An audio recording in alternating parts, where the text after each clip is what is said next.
Ito po ang ating Combi F2 Plus lightweight stroller. Good for newborn, naiga po siya up to 3 years old ang standard. It depends pa rin po yan sa laki at timbang ng baby po ninyo kung kakayanin po siya ng 4 to 5 years old, especially kapag pitit po si baby. Okay? So, high-seated po siya, super lightweight. Okay? Already washed and ready to use na po siya, and meron siyang kasamang original box pa po niya. Okay? So, ang condition niya is lightly used condition only. Okay? So, wala po siyang faded, wala po siyang discoloration. Color red. Okay? Ito po yung details po niya one by one. Unahin natin sa kanyang canopy. Ayan. Combi. Okay? As you can see, pulang-pula siya. Walang faded, walang discoloration. Yung kanyang higaan, as you can see, meron siyang 3 butas dito. Para i-adjust po ninyo kung gaano kalaki yung baby po ninyo for newborn, toddler, or kids. Okay? And then, sa kanyang harness and belt lock, wala po siyang putol. Ayan. Okay, sa pag-combine yan, ito sa ilalim, ito sa ibabaw. Ayan. Okay? And then, yung front handle niya, press nyo lang po dito sa side, left and right. Kahit isa lang po, pag ilalagay po ninyo si baby. Ayan. Okay? And the salpak. Ayan. And then, next natin, kapag nakaiga siya, mamaya papakita po namin sa inyo kung saan siya ina-adjust. Ayan. Kaya fit for newborn siya. Ang kinagandahan pa po sa kanya, hindi mainit kay baby dahil air cool po or mesh type po yung kabilang side niya. Yung kabilang side. Okay, papasok yung hangin po sa kanya. And then yung footrest niya, ito po, tapakan po ng paa. And then yung gulong niya, okay siya, hindi siya pudpot. Easy to maneuver, nag-swivel. Kung gusto niyo po naka one way lang, so ito po, babaan niyo lang po siya sa kabila.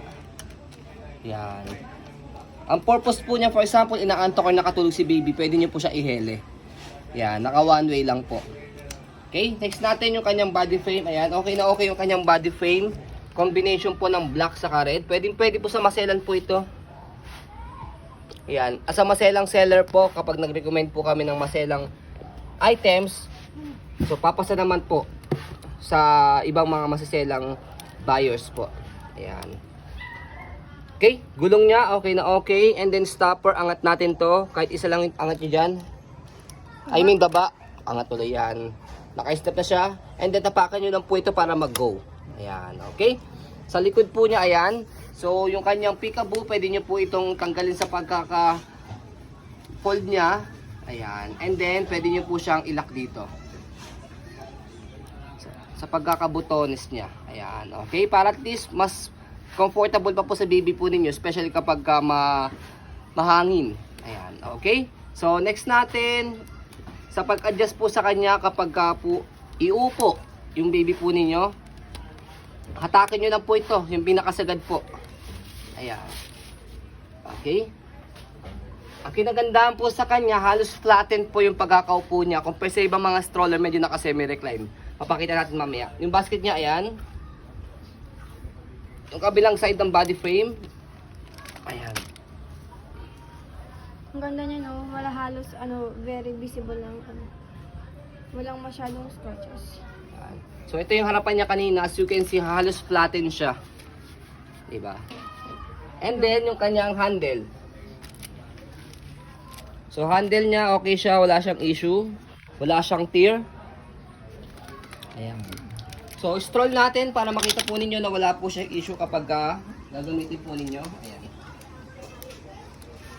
So, kahit wala po kayong sasakyan, okay na okay po itong pang-travel kasi super lightweight lang niya lang po. Napakagaan niya lang. 3.9 I think. Around 3.9 kg lang po ito, I think. Ayan.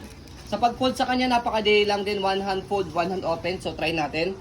Fold lang po muna natin yung canopy. Tapos, sa handle, slide nyo po muna. Makikita nyo naman po, unlock and then press po yung ilalim.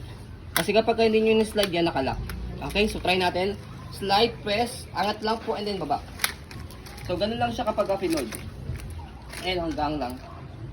And then kapag in-open, same lang din, slide, press. Tapos angat yung likod. Tapos bukan nyo lang siya. So, ganun lang siya kadali kapag in-open sa pinold. Okay? Dahil hassle gamitin sa kadalhin po. Dahil sobrang gangin lang po niya. And then, ito yung kanyang original box. Combi F2 Plus. Ayan. So, okay na okay pa yung box niya. So, ayan po. As you can see, so depende naman po yan.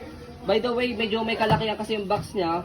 Kung ipapamotor nyo po ito, ipapadeliver, yan. Medyo malaki siya para sa motor pag may kasamang box. Pero kapag wala na siyang kasamang box, kung ayaw nyo naman po kasama yung box niya, mas okay po dahil mas maliit po siya kapag ilalagay po sa motor kapag i-deliver na po. So nasa sa inyo po yan. Okay? So yun po, as you can see, very details po ang aming pong pag-video kasi aming shop policy.